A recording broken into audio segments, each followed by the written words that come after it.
Bonjour et bienvenue au cœur des réserves naturelles du Mont Coronat. Événement du moment.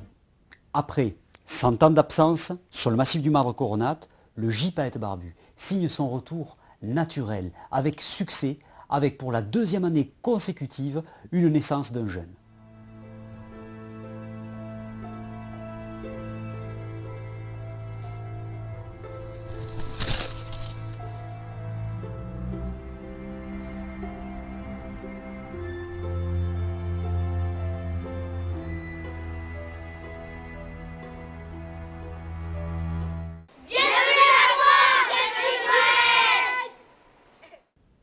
Le moment que nous attendions tous, le résultat des élections pour donner un joli nom à ce jeune gypaète.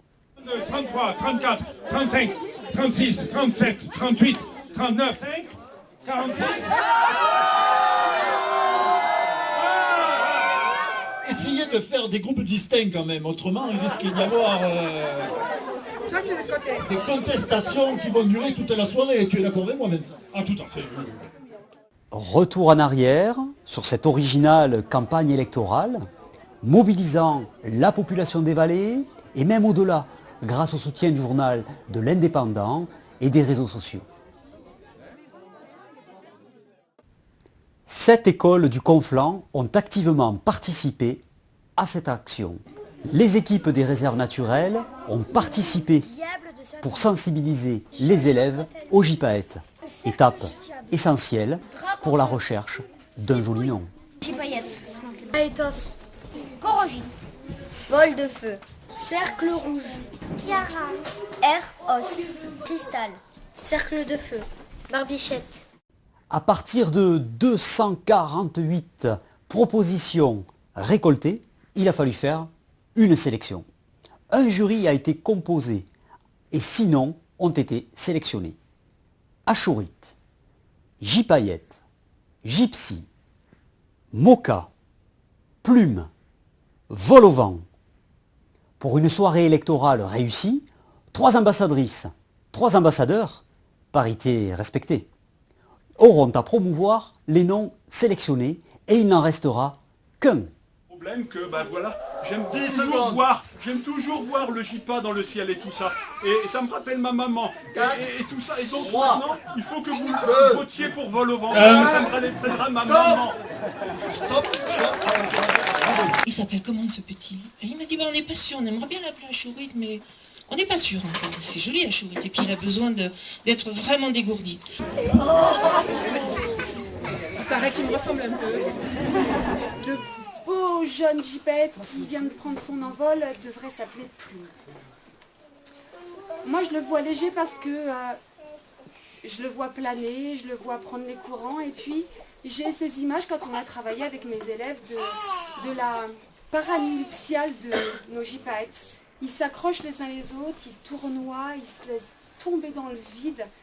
Là, ils jouent avec la pesanteur et puis après ils se lâchent et ils se relaissent porter par le vent, telle une plume qui va, qui vient, qui se laisse avoir aussi au creux des courants d'air.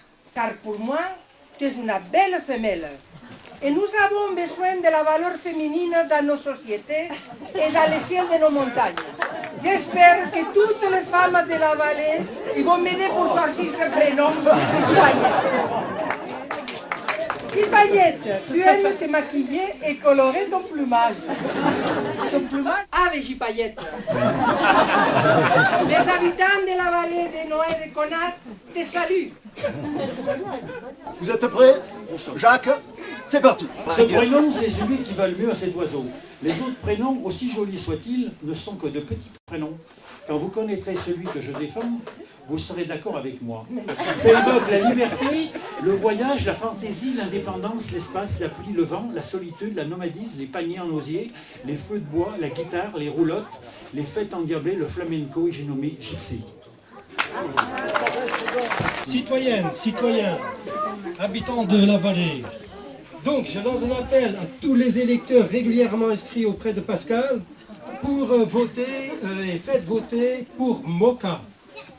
N'oubliez pas, cette soirée électorale s'inscrit dans le cadre de l'apéro du bestiaire pyrénéen. Philippe Serre de Pyrénées Vivantes est avec nous en direct du Béarn. Bonjour Philippe, peux-tu nous parler de ce que c'est qu'un apéro du bestiaire pyrénéen ? Eh bien merci, effectivement on a cette soirée électorale de Noël qui s'inscrit dans le cadre d'une opération qui s'appelle les apéros du bestiaire pyrénéen. Cette soirée apéro du bestiaire pyrénéen est une création du réseau Éducation Pyrénées Vivantes qui est un réseau transfrontalier à l'échelle du massif des Pyrénées et qui a développé ceci depuis une douzaine d'années. 120 apéros du bestiaire pyrénéen sur l'ensemble du massif et ce réseau qui travaille en coopération entre structures d'éducation à l'environnement depuis l'Atlantique jusqu'à la Méditerranée. À bientôt. Merci Philippe et à bientôt. Au revoir. Revenons à la soirée électorale. Elle se poursuit et elle n'a pas encore rendu son verdict. Vous, les électeurs, les électrices, vous avez un rôle à jouer également. C'est parti. 30 secondes.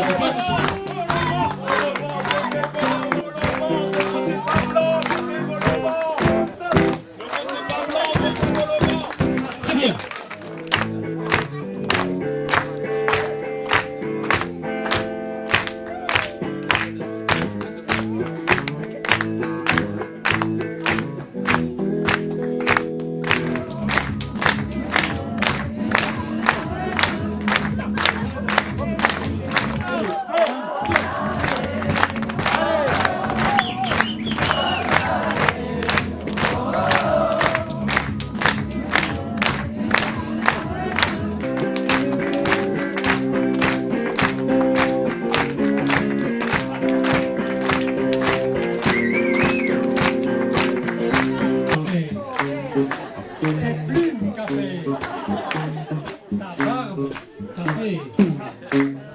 J'aime quand pour moi tu voles.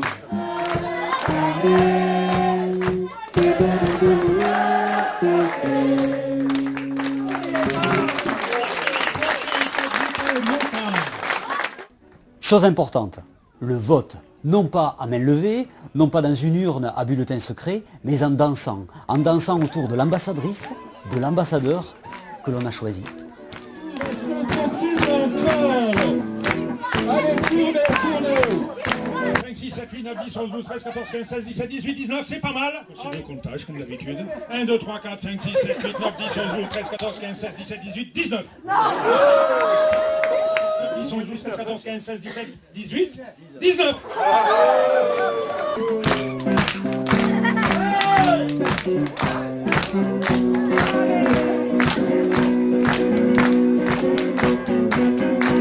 Moment important, les résultats.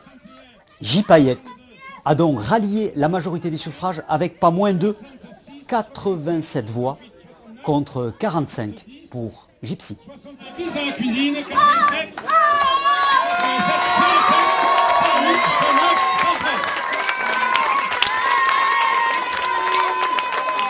130. Bon, attention, le résultat. 87 pour J. Payette. Un moment, je vous en... Nous nous quittons sur quelques avis des électeurs. J'ai passé une bonne soirée et je suis ravie de voir que j'ai autant d'élèves qui sont venus, qui sont mobilisés et qui ont mobilisé leurs parents pour venir ce soir.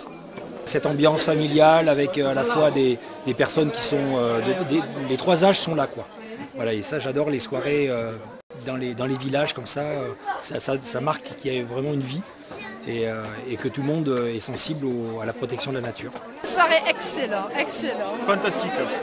On s'est super bien amusé, on a trouvé un bel nom pour le bébé Gypette. Je crois qu'on a fait un bon boulot aujourd'hui. C'est vraiment une magnifique soirée et moi je suis très heureuse d'avoir participé à ce grand moment historique. Et puis surtout très convivial. J'ai vu que Gypette, il fédère beaucoup de monde. Il fédère vraiment, c'est vraiment intéressant. Se reproduire, on va revenir parce que c'est trop super comme histoire en fait. Donc oui, on sera fidèle quoi, à ce type d'événement, il n'y a pas de souci. Merci de votre attention et à très bientôt pour d'autres observations depuis les réserves naturelles catalanes.